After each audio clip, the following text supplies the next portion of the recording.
சிவகங்கை மாவட்டம் திருப்புவனத்திற்கு அருகில் வளைந்தோடும் வைகையின் விளிம்பில் ஆக்ரோஷ அவதாரமாக நிற்கிறாள் மதுராபுரம் பத்ரகாளி. மடப்புறம் அருள்மிகு அடைக்கலம் காத்த ஐயனார் மற்றும் பத்ரகாளி அம்மன் திருக்கோயில் மதுரையில் இருந்து 18 கிலோமீட்டர் தொலைவில் அமைந்துள்ளது. செவ்வாய் தோஷத்தால் பாதிக்கப்பட்டவர்கள் செவ்வாய்க்கிழமையன்று வழிபட்டு வர தோஷம் நீங்கும். ஞாயிற்றுக்கிழமையன்று உச்சிக்கால பூஜையில் பங்கேற்று வேண்டிக் கொள்பவர்களுக்கு வெற்றி பெறவே முடியாது என்று கருதப்பட்ட நீதிமன்ற வழக்குகளில் கூட நியாயம் கிடைக்கும். குழந்தை வரம் கேட்டு தொட்டில் கட்டுதல், திருமண பாக்கியம் கேட்டு வேம்புக்கு தாலி கட்டுதல் போன்ற நேர்த்திக் கடன்களும் இங்கே நிறைவேற்றப்படுகின்றன. இங்கு பத்ரகாளி அம்மன் சன்னதி கருவறை இன்றி வெட்டவெளியில் அமைந்துள்ளது. இக்கோயிலில் குதிரை தனது 2 கால்களை தூக்கி 2 பூதங்களை தலையில் வைத்தவாறு நிழல் கொடுக்க அருள்மிகு பத்ரகாளி அம்மன் நின்ற நிலையில் இருந்து பக்தர்களுக்கு அருள்பாலித்து வருகிறார். 30 அடி உயரமுள்ள பிரம்மாண்டமான குதிரை சிலையின் நிழலில் மேற்கூரை எதுவும் இல்லாமல் திறந்த வெளியில் அருள்மிகு பத்ரகாளி அம்மன் சன்னதி அமைந்துள்ளது. காளியை மனமுருகி வேண்டி நின்ற பக்தர் ஒருவர், எந்த நேரமும் உனக்கு பக்கத்திலேயே இருக்க எனக்கு வரம் கொடுக்க வேண்டும் என்றாராம். அவரது பக்தியை மெச்சிய காளி அவரை குதிரையாக மாற்றி தனக்கு நிழல் தரும் குடையாக வைத்து கொண்டாராம். தன்னை நாடி வரும் பக்தர்களை தாமதமின்றி காப்பாற்ற ஆயத்த நிலையில் காளியின் வலது கையில் திரிசூலம். அநீதியை அழிக்க திரிசூலம் ஏந்தி நிற்கும் காளி அழித்தவற்றை மீண்டும் எழவிடாமல் எரித்து சாம்பலாக்குவதற்காக தலையில் அக்னி கிரீடத்தை சுமந்து நிற்கிறாள்.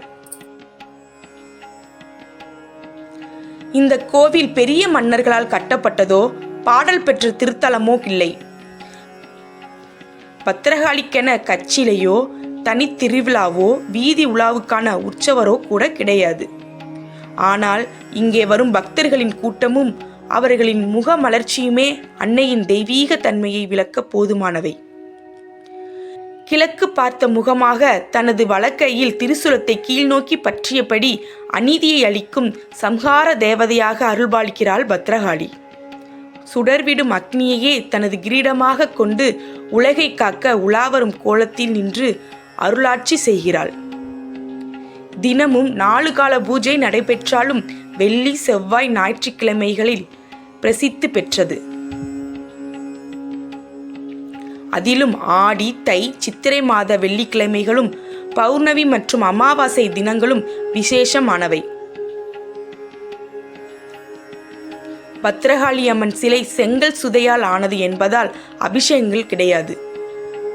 மாதத்தில் 1 நாள் பௌர்ணமி அன்று மட்டும் அன்னைக்கு பாலாபிஷேகம் நடத்தப்படும். பத்ரகாளிக்கு எலுமிச்சை மாலையே பிரதானமாக சாத்தப்படுகிறது.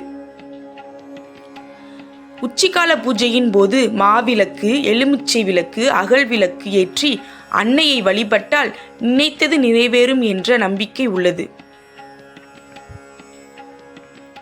பார்வதிக்கு இங்கே அடைக்கலம் கொடுத்ததே ஐயனார் தான். எனவேதான் எந்த பூஜை ஆனாலும் முதலில் ஐயனாருக்கு செய்யப்பட்ட பிறகே பத்ரகாளிக்கு நடத்தப்படுகிறது. வேண்டுதலுக்கு காசு வெட்டி போடும் கோயில். என் அல்லலை நீக்கு என்று மனதார வேண்டி காசினை வெட்டி போட்டால் அம்மன் தீயவர்களை தண்டித்து நீதியை நிலைநிறுத்துவாள் என்பது ஒரு ஐதீகம். இவள் மக்களால் நம்பப்பட்ட நீதிபதி. இது பழி தீர்க்கும் இடமல்ல, இது வக்கீல்கள் இல்லாத நீதிமன்றம். செய்யாத தவறுக்கு தன் மீது வீண் பழி சுமத்தப்பட்டோர் இந்த அம்பாளிடம் வந்து வேண்டிக் கொள்கின்றனர். நான் எந்த தவறும் செய்யவில்லை, என் மீது வீண் பழி சுமத்துவர்களை பார்த்துக்கொள் என்று காசு வெட்டி போடுவார்கள். மடப்புறத்தை சுற்றியுள்ள கிராமங்களில் யாருக்காவது கொடுக்கல் வாங்கல் பிரச்சனை என்றால் பெரும்பாலும் கோர்ட்டுக்கோ போலீஸுக்கோ போவதில்லை. அவர்கள் நாடி வரும் கோர்ட் பத்ரகாளி கோயில்தான். காளிக்கு வலப்புறத்தில் சின்னதாக ஒரு திண்டு. இதன் பெயர் சத்தியக்கல். 2 நபர்களுக்கிடையே பிரச்சனை என்றால் இந்த திண்டில் இருவரும் சூடத்தை ஏற்றி அணைத்து நாங்கள் தப்பு செய்யவில்லை என சத்தியம் செய்ய வேண்டும். இங்கு யாராவது பொய் சத்தியம் செய்தால் 30 நாட்களுக்குள்ளாக அந்த நபரை குறை கேட்டு விடுமாம் காளி. சில நேரம் பொய் சத்தியம் செய்தவர்கள் மடப்புறத்து எல்லையை தாண்டுவதற்குள்ளாகவே காளியால் தண்டிக்கப்படுவதும் உண்டு. நியாயம் பண்ணுபவர்களை தட்டி கேட்க திராணி இல்லாதவர்கள் ஈரத்துணியுடன் இங்கு வந்து காளிக்கு எதிரே உட்கார்ந்து காசு வெட்டி போட்டு, அவர்களை எதிர்த்து கேட்க எனக்கு சக்தி இல்லை, நீதான் எனக்கு கேட்டு கொடுக்கணும் என்று கண்ணீரும் கம்பளையுமாக முறையிடுவார்கள்.